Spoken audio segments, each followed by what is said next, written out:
Bismillahirrahmanirrahim. Assalamualaikum warahmatullahi wabarakatuh.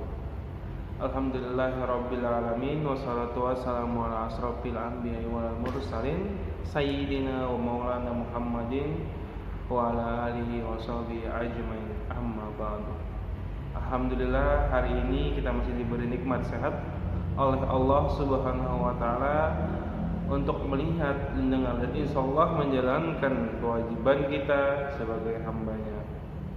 Selanjutnya, tema tausiah hari ini yang akan saya jabarkan yaitu olahraga yang disukai atau dianjurkan Nabi kita, Nabi Muhammad SAW. Pada masa pandemi kali ini, olahraga merupakan salah satu cara untuk menjaga kesehatan tubuh kita agar tak mudah terkena penyakit. Tubuh yang bugar usai berolahraga akan membuat kita lebih produktif menjalani hari-hari kita dengan serangkaian aktivitas, tak terkecuali ibadah. Hadis riwayat Muslim nomor 2664 yang menyebutkan bahwa Abu Hurairah berkata, jika Rasulullah SAW bersabda, mukmin yang kuat lebih baik dan dicintai Allah daripada mukmin yang lemah, dan pada keduanya ada kebaikan. Maka dari itu, untuk menjadi mukmin yang kuat, kita harus selalu menjaga kebugaran kita. Salah satunya dengan cara berolahraga. Ada berbagai macam olahraga yang dianjurkan Rasulullah SAW, yaitu yang pertama, lari. Lari adalah salah satu olahraga praktis yang sangat mudah dilakukan.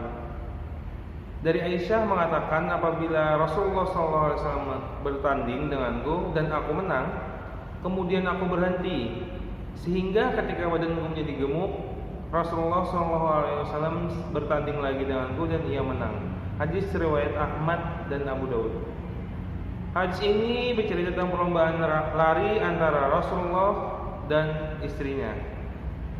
Para sahabat juga terbiasa melakukan perlombaan lari cepat dan Rasulullah SAW mengizinkannya. Manfaat lari, terdapat manfaat dari lari yaitu menyehatkan jantung, mengatur nafas dengan baik, menurunkan berat badan, meningkatkan kinerja otak, meningkatkan daya tahan tubuh, melatih koordinasi tubuh yang baik. Maka dari itu Rasulullah SAW senang dengan olahraga lari. Yang kedua, gulat. Sesungguhnya Rasulullah gulat dengan rukanah yang terkenal kekuatannya itu. Kemudian ia berkata, domba lawan domba. Kemudian Rasulullah bergulat dan beliau bersabda, berjanjilah denganku untuk melakukan gulat lagi di lain waktu.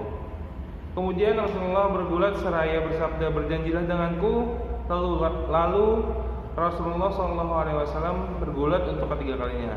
Kemudian orang itu bertanya, apa yang harus saya katakan kepada keluargaku?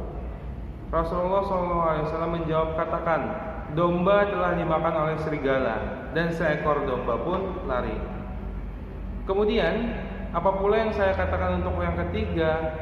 Rasulullah SAW menjawab, kami tidak dapat mengalahkan kamu untuk bergulat, karena itu ambillah hadiahmu.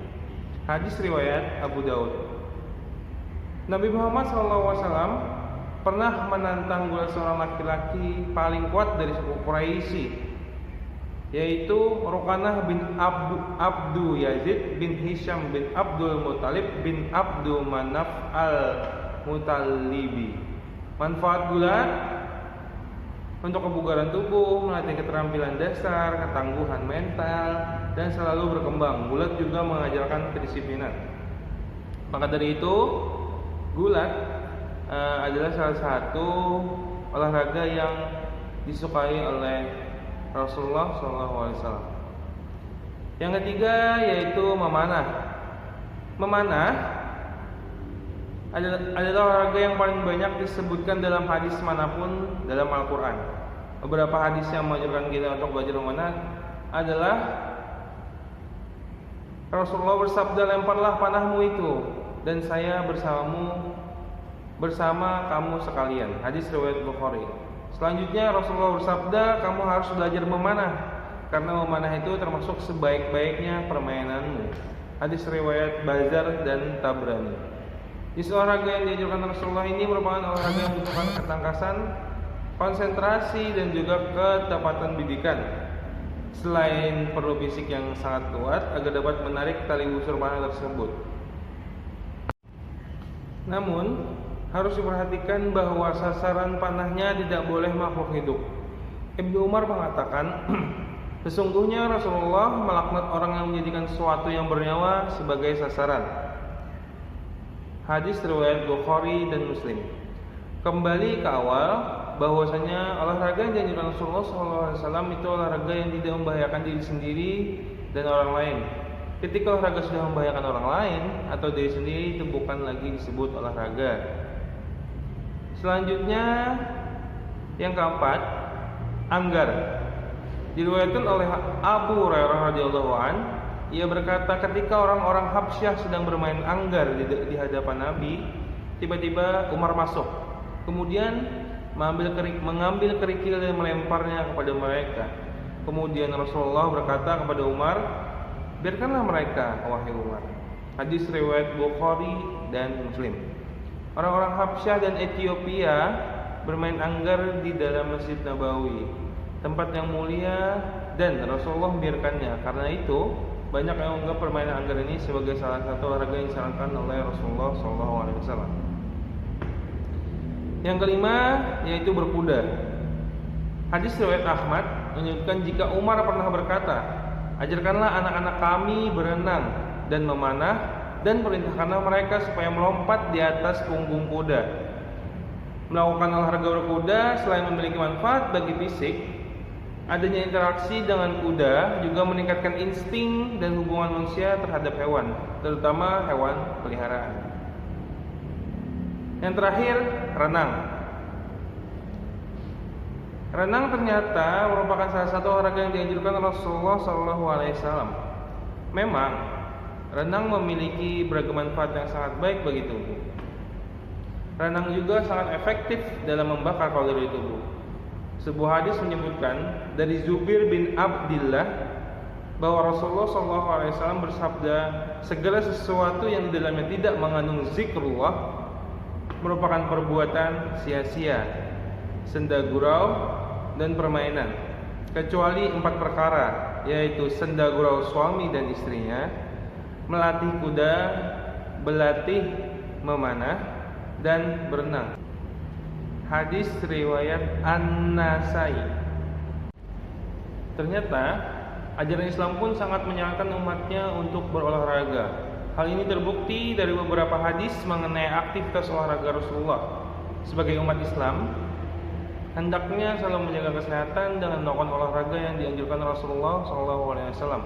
Karena dalam menjalankan segala jenis ibadah dalam Islam, baik salat hingga haji, diperlukan tubuh yang kuat dan sehat. Selain itu, apakah olahraga selain yang disebutkan di atas itu haram? Tentu tidak. Hakikat olahraga yaitu tidak membahayakan diri sendiri dan orang lain. Maka lakukanlah olahraga yang menyehatkan tubuh dan tidak merugikan orang lain. Tidak ada hukumnya dalam Islam untuk olahraga. Namun sebagai umat Islam, kita tentunya dapat memilih olahraga yang tidak membahayakan diri sendiri maupun orang lain. Mungkin sekian tausiah ini. Salah hilaf mohon maaf. Wassalamualaikum warahmatullahi wabarakatuh.